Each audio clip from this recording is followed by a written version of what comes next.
Okay, good evening, everyone. We have quite a group for a, hot summer night. Thank you for joining us. And tonight is the first week on a 4-part series on Bach, presented by Gil Harel. And tonight is the early years, is that right? Yes, that's right. All right, okay, because I'm not going into Bach, he's going to do that. But first, I just want to take a few minutes to thank you for your continuing support for the library, support in every way, and we thank you very much. If you'll just turn off your cell phones and anything else that might be disturbing to Gil and your neighbor. Dr. Harel is a musicologist, earning his PhD from Brandeis University, presently teaching at Naugatuck Community College, where he, listen to this, conducts the college chorale a cappella ensemble, teaching and serving as musical director of theater production. Not a wonder that he was presented with the Merit Award for exemplary service to the college, while still finding time to be with his wife and baby daughter. Is baby still baby? Baby's 6 months old. Oh, okay. Well, congratulations. See her. She'll be here next week, I think. All right, great. Here we are. Voila. Thank you so much. You're welcome. Thank you. Indeed, thank you to Jane. Thank you to the library. Thank you, of course, to everyone who's here on, as Jane pointed out, what is a very hot, sultry night in July. We'll be meeting on every consecutive Tuesday in July from here until the end of the month. So I hope you'll stick around, and in fact, I am sure that if you do, you'll not regret it. I'd like to start, as I am wont to do, by sharing an anecdote. And this one's going to take us back, not quite to the 18th century, not yet. We'll get there momentarily, but this one will take us back to the year 2005. Where I was an undergraduate, about 20 years old, walking the halls of Schlossberg Auditorium, where I would constantly seek out a practice room so I could hone my skills as a pianist. And I was known back then for walking around with a pile of scores under my arm. Now I just carry an iPad. Much more efficient. But of course, in 2005, I would have my scores with me, and I would make sure that these trips to the practice rooms would be time well spent, and that I would have a great spectrum of repertoire, which I could use to hone my understanding of different eras, be it Baroque, classical, romantic, impressionist, modern, jazz, whatever it was. And on this particular occasion, I had not just any score on top, but a score that I still use all the time to this day, for reasons I'll discuss later in this lecture series. It was 371 Bach chorales. On the surface, these chorales don't seem to be anything monumental. This is not something on the virtuosic level of the Beethoven Hammerklavier Sonata. This is not something as groundbreaking in its sound as even some of Beethoven's earlier sonatas, be they titled Waldstein or Appassionata. This is not something, a tour de force, for example, that Bach wrote in the 1740s, known as the Goldberg Variations, which we'll get to at the end of this lecture series. In fact, one could look at this score of the 371 harmonized Bach chorales, and it might go right over your head. You might just see the word Bach, and that's all you take away. But as I said, this was not just any occasion. This was a special occasion. And it was special because of all the people to run into on that particular day. I ran into a man named Yehudi Weiner, who incidentally would win the Pulitzer Prize in Music the following year. Not bad. He was on the faculty, and this was, as a matter of fact, his last year as a faculty member. He had turned 80 that year, and you know the old adage about professors never wanting to quit because we love our job too much, I guess. Well, Yehudi was 80, and he had decided that this was going to be his twilight year, and he was going to ride off into the sunset to focus more on composition and fishing and whatever else he was interested in pursuing. I know he was interested in fishing because some of my classmates felt that he had sort of checked out of our lessons where he was teaching us music theory that semester. He would come into class, often late, saunter in a sort of casual way and begin to talk about things like his neighbor's cat, the renovations on his garage, his latest fishing trip, etc. And I could tell that this would drive my classmates bananas, because here they were, and to be quite candid, many of them were serial overachievers who had their notes out and were ready to write down every iota, every scintilla of wisdom espoused by this venerated musician and great pedagogue, from what we had all heard. And yet, what did this great pedagogue talk about? Fishing trips, garage renovations, and of course, that damn neighbor's cat. When he did talk about music, it was spellbinding. No surprise there. And yet he talked about music rather infrequently for someone who was, go figure, paid to talk about music.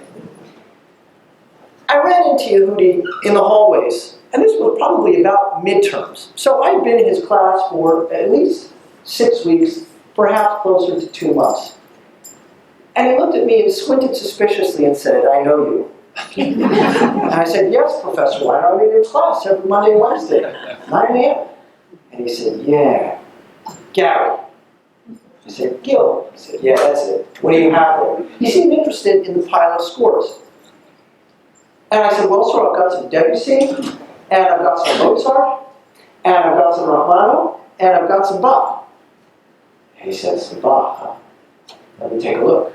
And he looked, and he picked up score as if he was touching a holy relic. And he said, "This isn't a score." And I said, "It's not, sir?" And he looked at me and he said, "No, that right there is the Bible." I didn't really understand it at the time, but as I would go on to eventually write a dissertation on the music of J.S. Bach, I began to wrap my head around this enigmatic line that was uttered by this venerated musician in New York. Let me suggest, as I often do at the beginning of a lecture series, it's going to be quite difficult to discuss everything that we're going to want to discuss over the next 4 Tuesdays. Some of you are familiar with the Bach work catalog, what's known in German as the Bach Werkverzeichnis, or simply the BWV catalog.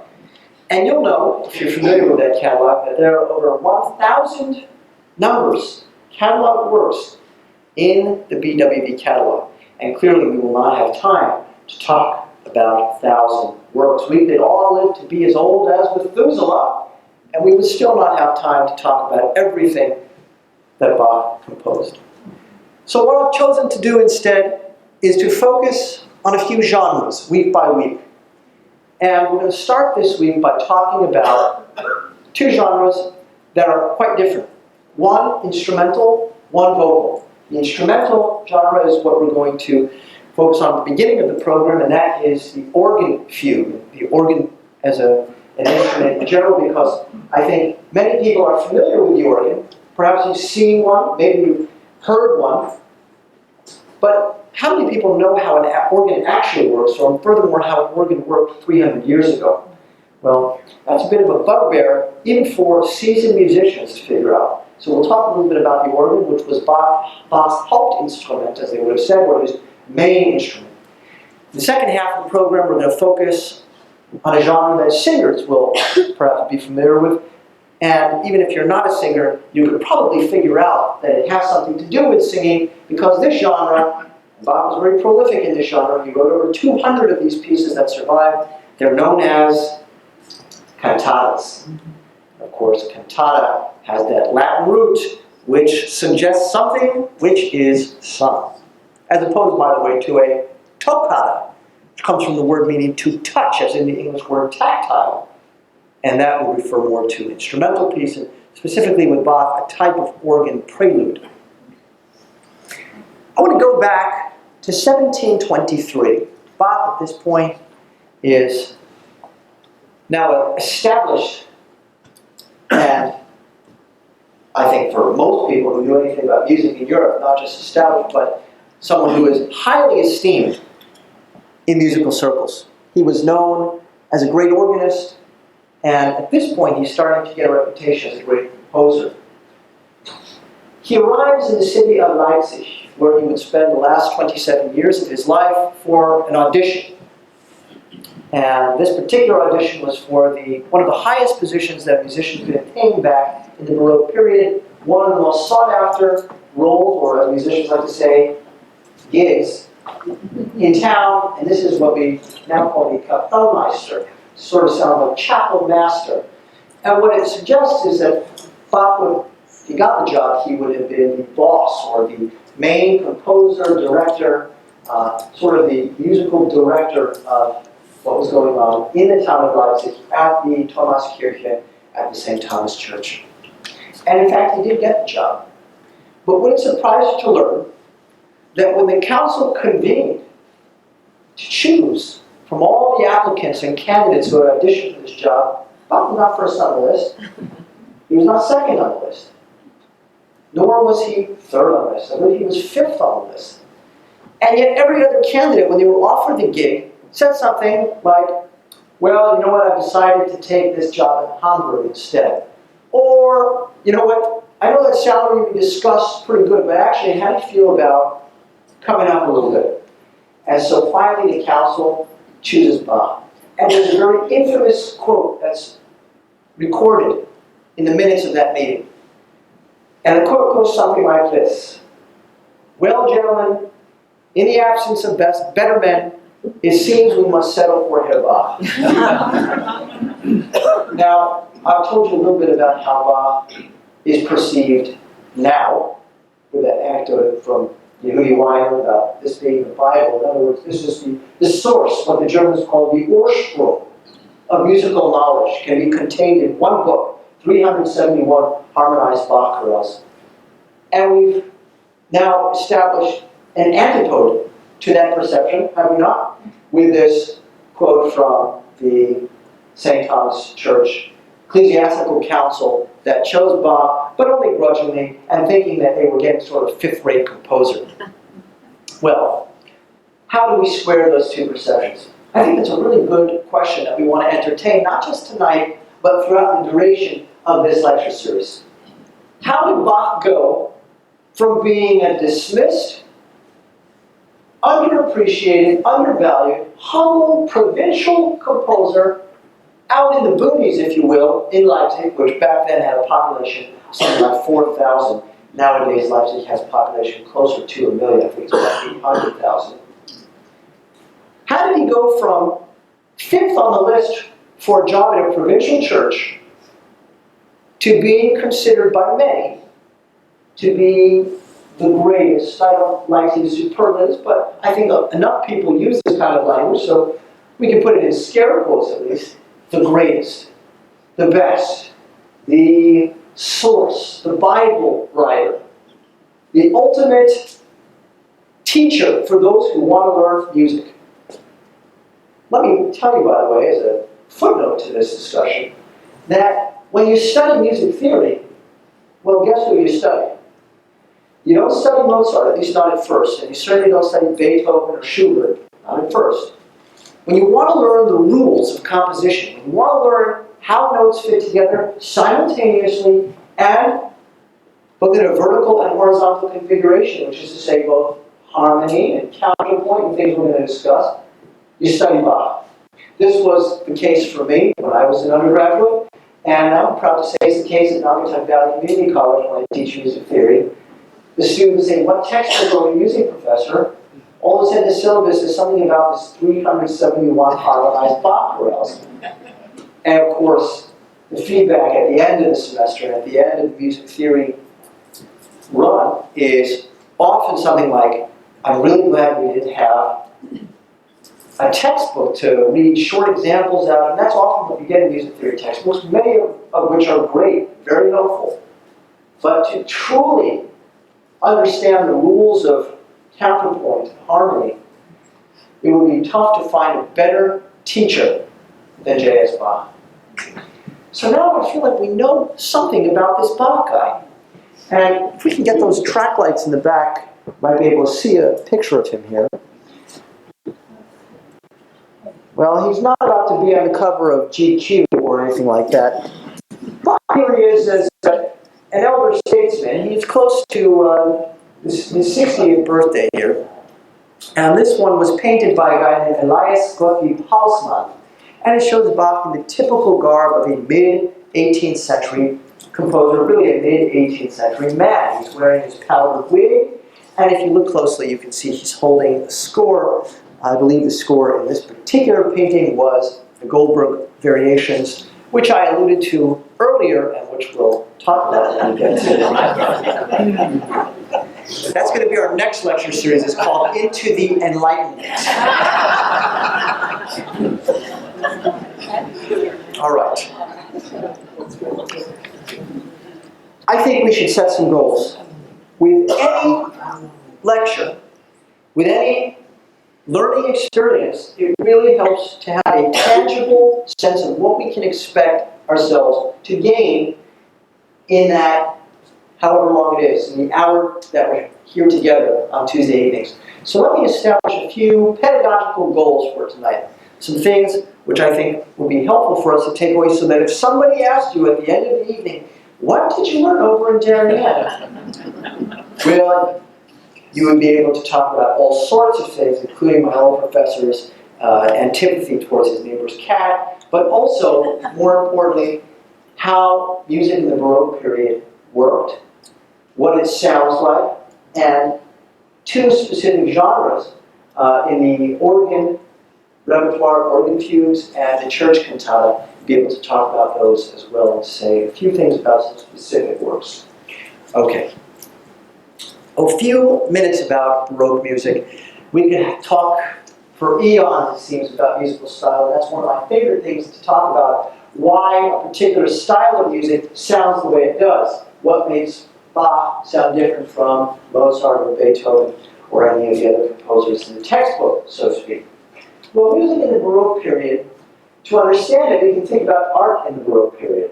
Before Bach, Bach was born in 1685, so we can go back to the 17th century and talk about some examples of art from this period. Now, next week I'll talk more about this, but for now let's think of one example which we can all conjure up in the mind's eye, and that would be the Palace of Versailles, or as a student of mine once said, the Palace of Versailles. I asked the student, I said, and do you know who lived at the Palace of Versailles? And he said, yeah, sure, that's easy. It was King Louis. He wasn't wrong, I guess. Those of you who have visited Versailles, or perhaps seen pictures, or there's a Netflix series called, go figure, Versailles, you'll know that Versailles is one of the quintessential examples of Baroque architecture, which is to say, it has the hallmark traits of Baroque architecture in that it is sort of over the top in its level of detail, in its ostentatiousness, its gaudiness, its level of scope and detail. For example, imagine a room, imagine this room. Now, instead of having a very basic style in the wood paneling and the paint on the walls, imagine having marble and alabaster and intricately carved wall sconces and angels and cherubs and mythological figures so that you can put your candles there. And imagine you looked up at the ceiling and you saw also elaborate paintings. And imagine you looked at the chandeliers, which were colossal in scope. Every aspect of every crystal glittering in the candlelight. This is sort of Baroque artistic style in a nutshell. Very ornate, very embellished, very detailed. A later generation would say, perhaps, very busy. That is to say, there's a lot going on in Baroque art. And we see similar things happening in paintings of the time. One of my favorite paintings from this period is by a painter named Artemisia Gentileschi. Some of you may be familiar with those. We'll look at some of them next week. And one of these particular works is called Judith Beheading Holofernes. This is a story from the Old Testament, a deuterocanonical source, and it's a secondary source from the book of Judges And it shows this Assyrian general getting his head cut off while he's drunk and sleeping in his stupor. And Gensler paints it with blood spattering everywhere, and the maid is sort of holding Holofernes' head while Judith slices through it with a dirk. And it's really macabre and gruesome. And so detailed, so full of realistic sort of visual attributes that it's amazing how it anticipates. Thank you so much, folks. It's amazing how it anticipates a later generation. It looks like something that is more realistic, certainly in a lot of artistic styles in later generations, including even the Romantic period, the Impressionists, and certainly when we get to the 20th century, we have the Expressionists and the Cubists. They're painting in a post-photography world. But this style of the Baroque period is so detailed that it seems to be as close as we can get. Why don't we look at that painting now? Because I think it will give us a great sense of how realistic this artistic style is and how detailed it is. Okay.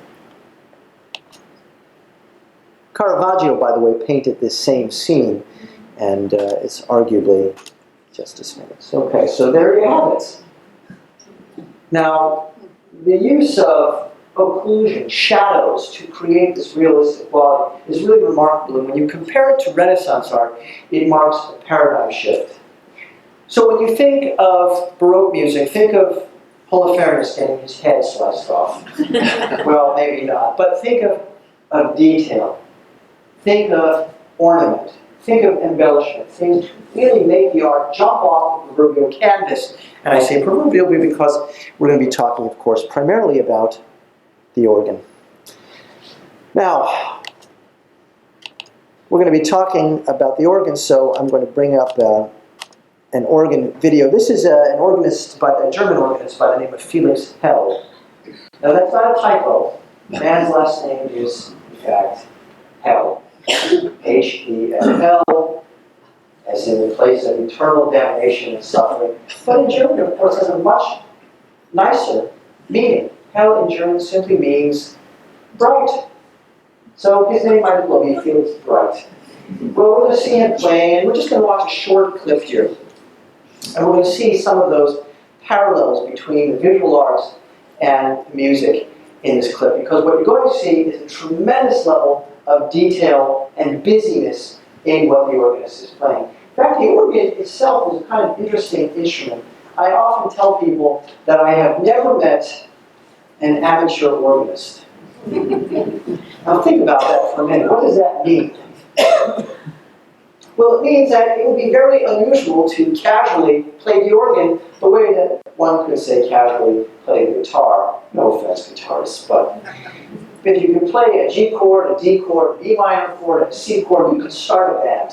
Make a lot of money too, as many have demonstrated.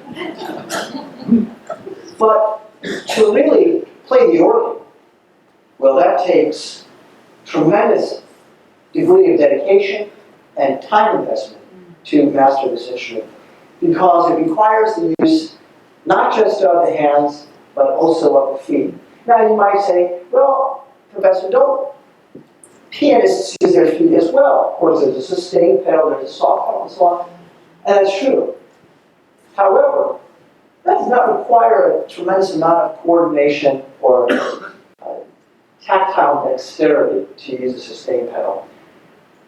With an organ, you have a pedal board, and you have to play notes that correspond to pitches in the bass register, sometimes about 2.5 octaves worth of notes.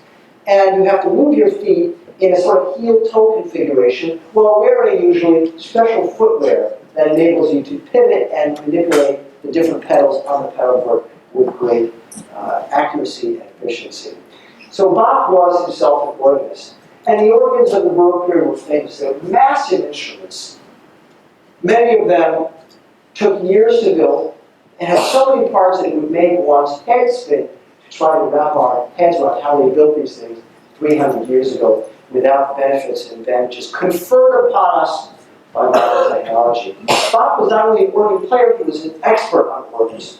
And to be honest, it makes his early biographies and the early books that were written about him really boring. For example, there's a book, one of the early books written on Bach was called The Bach Reader by Hans T. David and Arthur Mendel. And it was basically a musicological endeavor to capture everything that we know about Bach. And it turns out that what early musicologists knew about Bach was that on this day, in March, he went to this church, and he inspected this organ, and he found that the C in the fourth octave had a little bit of a schwach sound coming out of the 32-foot pipe, so he had to go adjust that. And the Rux positive on the left hand, on the middle manual. Now imagine that you're really excited to read about Bach, and this is what you get. Unfortunately, this is what we get because he lived so darn long ago. By Mozart's day, Mozart's keeping records of his actions. He's writing letters which were preserved for posterity's benefit. Beethoven, too. There's a tremendous treasure trove of personal items and Tagesbücher, the Tagesbücher, his daily books that he would write in when he was deaf and he wanted to convey information back and forth. So we know a whole lot about these people. We know very little, comparatively, an infinitesimal amount about Bach. So what we tend to focus on instead is music. So let's go ahead and look at this organ fugue in G major. And what I'd like you to pay attention to is the following. And this is really the critical thing about Bach and about this late Baroque style and about organ in particular. The style is characterized by heavy imitation. When we hear in one voice, and when we say voice here, we simply mean one independent musical line, we are going to hear in other voices. And when we hear them in other voices, they will be imitated in such a way so that when the second voice comes in, the first voice is already doing something else. In other words, every voice is going to play the same thing, but never at the same time. That was sort of the ultimate no-no in Bach's day. It would create what we call parallel octaves, which anyone who's taking music theory probably felt a chill up their spine when they hear it, because we're trained, inculcated in this mindset to avoid. And those of you who have taken music theory have no doubt, unless you're really perfect, you'll get your homework back at some point. You'll see the red, and you'll see P8, parallel octaves. Schlecht, furchtbar. We don't want it, sorry. So you'll never hear that at the same time. This has interesting implications, this idea of imitation, especially on an organ. Because we're going to hear a melody introduced, we call this a subject, a fugue subject, and then it's going to be imitated. And here's the critical thing. Whatever Bach introduces in the voice, he's going to imitate in another voice. And he doesn't care where that voice is sounding. It could be high, low, really low, in the middle register. He doesn't care. It's going to be identical. In fact, it has to be identical. Now, some of you see where this is going. No matter how ornamented, no matter how detailed and virtuosic the melody is, at some point, the organist is going to have to play that melody with their feet. There's no way around it, because that's the nature of this contrapuntal style where every voice is of equal importance. So we'll listen to a little bit of this, and then we'll turn our attention to another fugue before we move on to the cantata. So this is, again, Felix Hell, or Felix Bright, as I like to call him.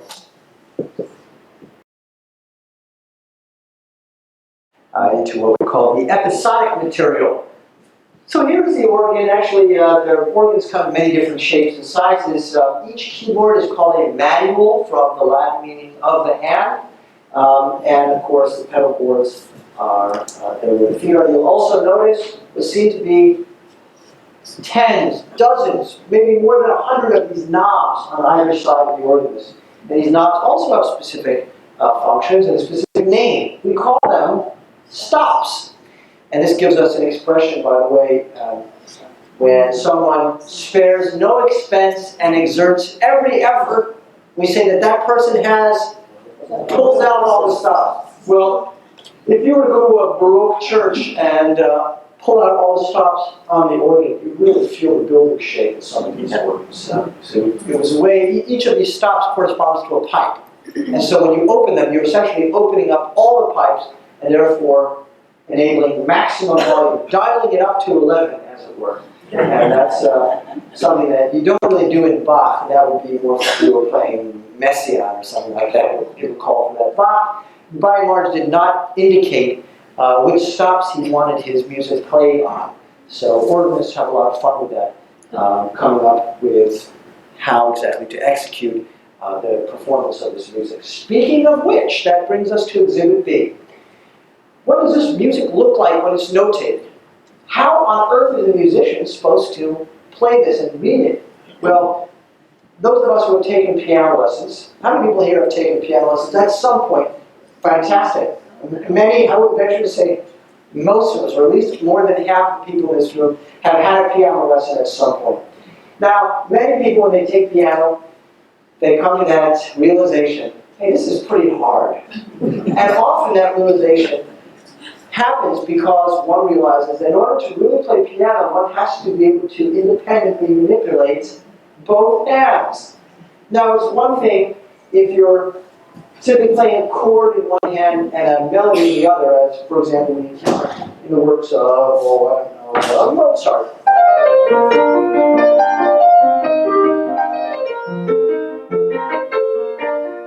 The left hand's not really doing much there, but with Bach, when we have independent motion,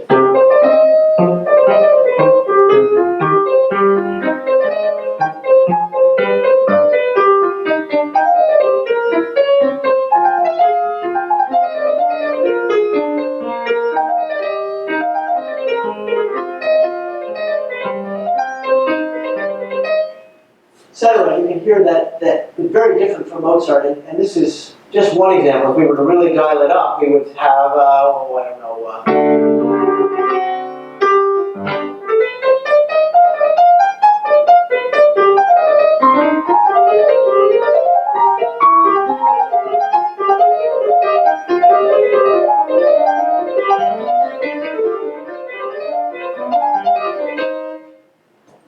very different from Mozart.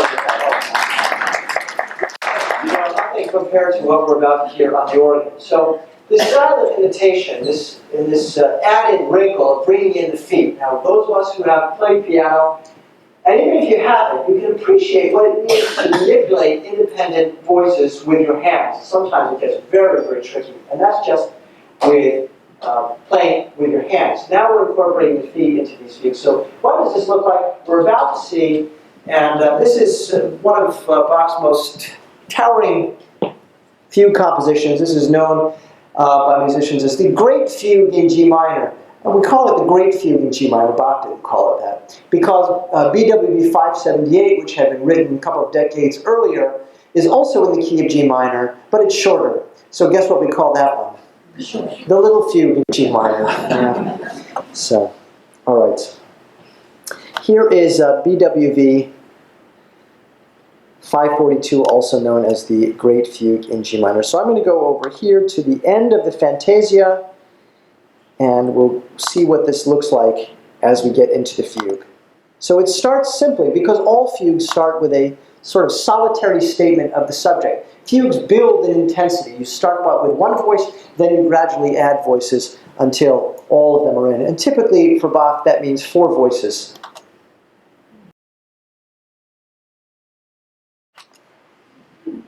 Gives us a wonderful window into the life of an organist. This is what organists have to learn when they want to gain a mastery of this repertoire. And of course, even you could be a great pianist, but that doesn't mean you can play organ. And we often use the analogy of squares and rectangles. A square qualifies and checks all the criteria to be a rectangle, but a rectangle is not a square. Similarly, organists, by definition, are pianists. But a pianist is not an organist.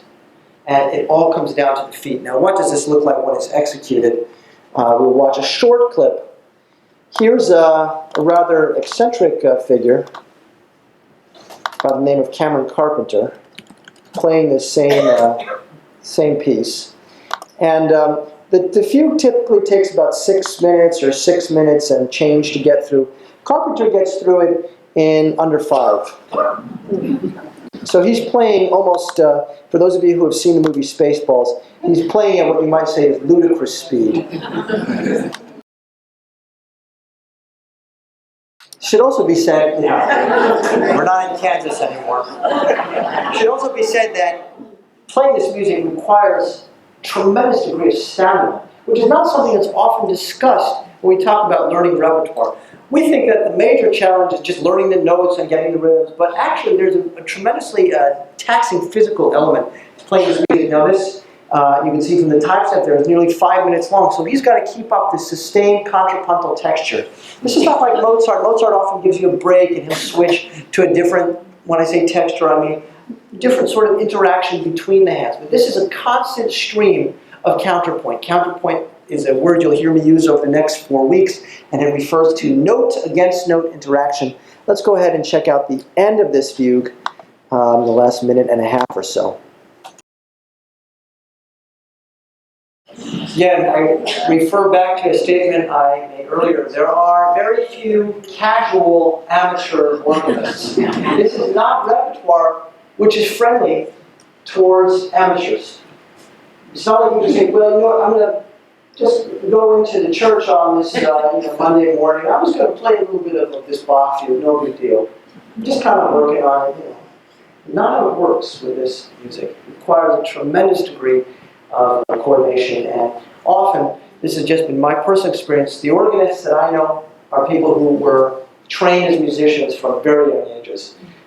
You almost have to have parents who are musical, because otherwise, how on earth would the organ ever come across your radar? What 8-year-old comes home from school and says, Mom, I really want to play the organ. I really want to learn to play Bach fugues. Well, you get the point. All right, we're going to move on now, and we're going to talk about vocal music for the remainder of the program tonight.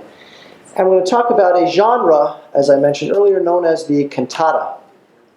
You'll notice, by the way, that musicologists and I would say music nerds in general will often use shortcuts when searching for Bach repertoire. You just put in your number if you know the catalog number of the piece. As I said earlier, there are over 1,000 pieces in the Bach catalog, but they're organized not chronologically. They're organized by genres. So numbers 1 through roughly 215 are cantatas. And being that most of them are church works, they can tell us an awful lot about how Bach viewed the role of art in society. What was his purpose in writing art? And some of you who read the description on the website for tonight's lecture saw that it had those 3 letters, SDG, in the title of the program for tonight. Soli Deo Gloria. S is what that stands for. The Latin meaning, the glory of God alone. In other words, the purpose of this music, be it an organ fugue or be it a cantata, is to glorify the Lord, to intensify devotion, to bring the congregant closer to God. And that's it. It's not for money. It's not for fame or fortune. Bach was a man of very few indulgences, vices. He condemned the hedonistic lifestyle. He very likely would not have approved of this shirt, quite frankly. He was not only Lutheran, but a sexual Saxon Lutheran, someone who theologians from that period and now historians refer to the people who had that sort of mindset as pietist Lutherans.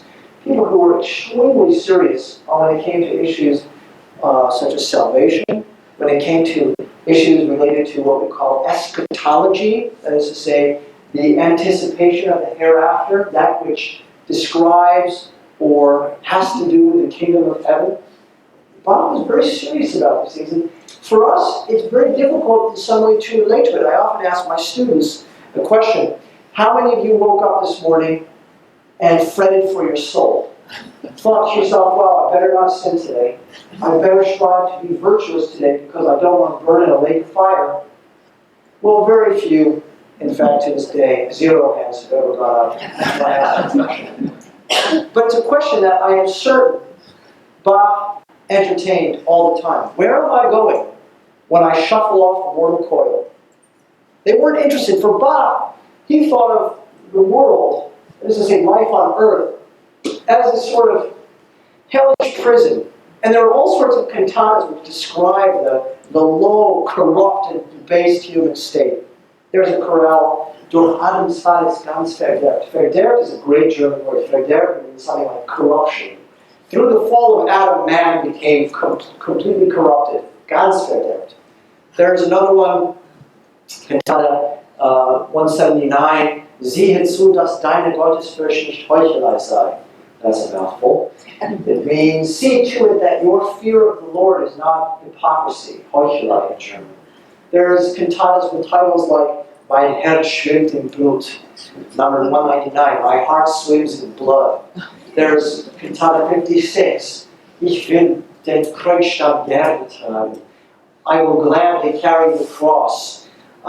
There's cantatas, some of them are happy.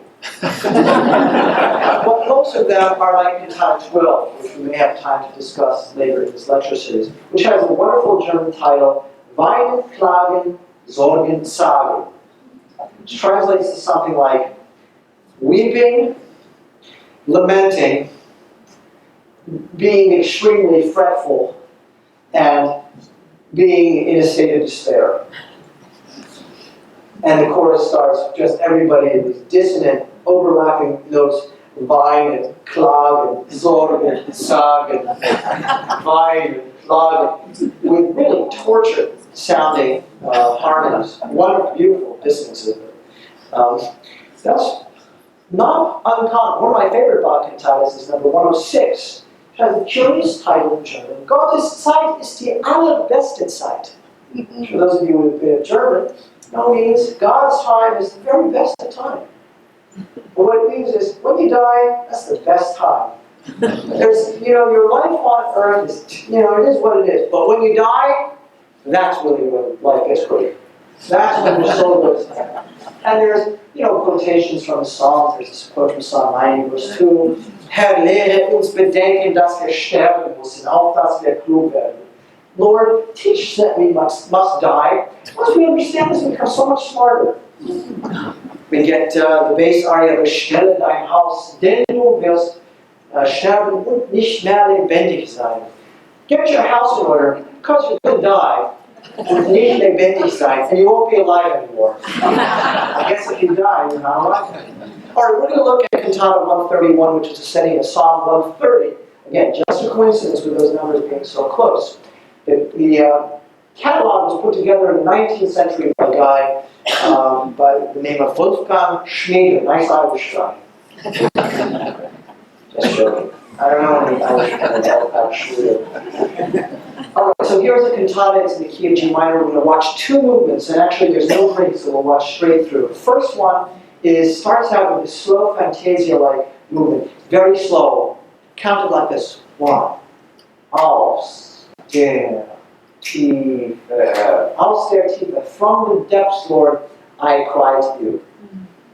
Aus der Tiefe rufe ich her zu dir. In Latin, this song, is very famous. De profundis clamavi Domine is the text in Latin. From the depths, Lord, I cry to you.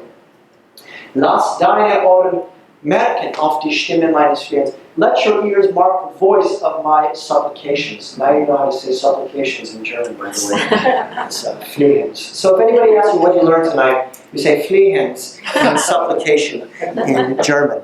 All right, so we'll have this scrolling score. The recording is not my favorite one, but it's an old recording from the 1970s. Nikolaus Harnoncourt was the first conductor to record all of the Bach cantatas. It's a monumental achievement for any ensemble. So I've always had a kind of special place for Harnoncourt in my own listening because of the watershed nature of what he was able to accomplish with very little musicological references that we compared to what we have today. So you'll see the text scrolling, you'll see the notes here, of course, and again, you'll get a sense of simultaneity. Once the chorus is done intoning that opening, from the depths, Lord, I cry to you, from the depths, Lord, I cry to you, you're going to hear the music come to a sort of a moment of repose, and then we launch into a new tempo. Lord, let your ears mark the voice of my supplication, and here the voices will go into a 4-part fugue, with the altos leading, answered by the sopranos, then tenors and basses. So it has this sort of very fluid quality. And then the fugue goes into a bass solo. And the bass solo is on this text Lord, if you choose to hold us to account for our sins, who can stand before you? And it's this incredibly melismatic winding. Melismatic means lots of notes, one word. So the bass soloist has his work cut out for him. He's got to sort of wind his way through this solo while he's singing, if you choose to judge us, hold us to account for our sins, who can possibly stand before you? Who can stand? But with you, Lord, there's forgiveness. Denn bei dir ist die Vergebung. And while all this is happening, we've got an obligato oboe part, so the oboe solo, plus the basso continuo, which means all the other instruments. We're going to talk about that next week when we focus on instrumental music. And then, because it's not enough, Bach's about 20 years old, he's sort of flexing his chops a little bit. He's going to throw in a chorale in the upper voices, sung by the sopranos here. So it's just this incredible convergence of musical ideas, all happening at the same time, and somehow all fitting together. And that's really perhaps the great mystery that we're going to continue to unravel over the next 3 weeks after tonight. How does all this fit together? How on earth was this person able to envision these disparate musical elements and weave them together in this elegant tapestry? Let's listen to Cantata 131, just the opening 2 minutes, or 2 movements, I should say. It will be more than 2 minutes. So we'll have our instruments on the right, and here's our bass on the left.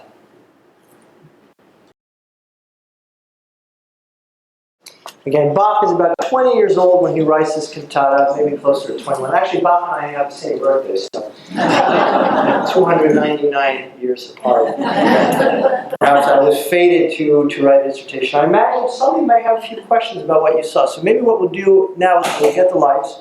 We'll take a couple of questions, and then I'll tell you what's on tap for next week. Yes, ma'am, start us off. Great question. Where do lyrics come from? Well, Bach did not write the lyrics, or very, very rarely did he write the lyrics. The lyrics came from typically whatever the gospel or epistle readings were for that particular Sunday. So a poet at court would arrange the text in such a way that Bach would set it to music. But it would usually have a message or narrative that was connected to that particular day on the liturgical calendar. So if you had an Easter cantata, like, for example, BWV 4, Christ lag in Todesbahnen, Christ lay in the bonds of death, you would have text that was appropriate for Easter. Same thing with Christmas cantata, Pentecost, and so on and so forth, right down the line. Sometimes there wasn't a particular purpose, or I should say not purpose, but message for a particular Sunday on the calendar. Bach would he would usually get some kind of psalm text to work with. Because the Psalms, of course, are very expressive, especially what we call the penitential Psalms, such as 130, from the depths, Lord, I cry to you. That just calls out, pun intended, for an expressive musical setting. Yeah, well, Georg Philipp Telemann, another guy named Christoph Graupner. He was a big mocker back then, man. Nobody talks about him now, but he wrote a lot of music. I forget who 3 and 4 were, but yeah, Telemann was number 1. They wanted Telemann real bad. Telemann took a job in Hamburg, I believe, which of course was a bustling metropolitan city by 18th century standards, whereas Leipzig, as I mentioned earlier, kind of out in the sticks, if you will. Yes? So it's hard to say as with anybody, but glad you brought it up, because Bach is often, we describe him sometimes as the perfect storm of genetics and a really solid upbringing. So the genetics, a couple of things, and I'll talk more about this next week. Bach came from not just a musical family, but one of the preeminent musical families of central Germany. Christoph Wolff is a scholar who wrote one of the authoritative biographies on Bach in the early 21st century.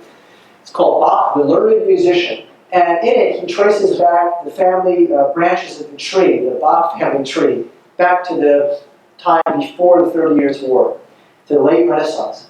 And you see everyone's a musician. This one's a town piper. This one's a fiddler. This one is a percussionist in a military ensemble. This one is an organist. This one's a singer. And it's very consistent. So a lot of musicians in the family. But as far as his upbringing, he had a very unusual childhood. His parents died within 6 months of each other when he was not yet 10 years old. So he went to live with his brother, whose name is Johann Christoph Bach, in Ohrdruf. And Johann Christoph was like I think 9 years older than him. So he's already working as an organist. So Bach had some music, and then he went to live with this brother, who was a professional musician, who, the legend goes, we know very little about Johann Christoph Bach, but the legend goes that he taught Bach how to play the organ. So both, perfect storm. Absolutely correct. A great observation. We're going to see that over and over again with Bach. He's not just going through the motions of setting the text. One gets that impression with other composers, by the way. Even Mozart. Listen to Mozart's recitatives and his operas, and you can chuck them out the window. There's nothing to write home about. It's like he can't wait to get to the next aria. He's not interested in the recitatives. For Bach, the recitatives are enormously important. We'll talk about that in week 3 when we look at St. Matthew Passion. So the religious convictions of Bach, where did it come from? That was instilled in him in a very profound way from his parents. In his upbringing, church was mandatory, and it was practically where the Bach family lived. Musicians in general had kind of a haven in churches. They were big employers of musicians, and if you were looking to get a job, and to get work to pay the bills, you could get a job in a church. So church was not only salvation and all that, devotion, worship, but it was also, practically speaking, what paid the bills for the Bach family. So he was someone who lived his whole life adhering to these very deep pietist Lutheran convictions. And we'll talk more about that when we get to week 3, and I talk about Lutheranism and the differences in doctrine between Lutheranism and Catholicism, and even Calvinism. We'll talk about that next week when we look at Bach's tenure in Cologne. Yeah, just a point of information. Congregational Socratic Church in Westport just spent $500,000 for the new organ at Morgan. Wow. From Germany. Wow. Well, to quote the guy from the Shamrock commercials, I know the Germans build good stuff. So, that's awesome. So A great question. So in Bach's day, it was very difficult. You had to have access to a church organ loft. And moreover, you couldn't practice on your own.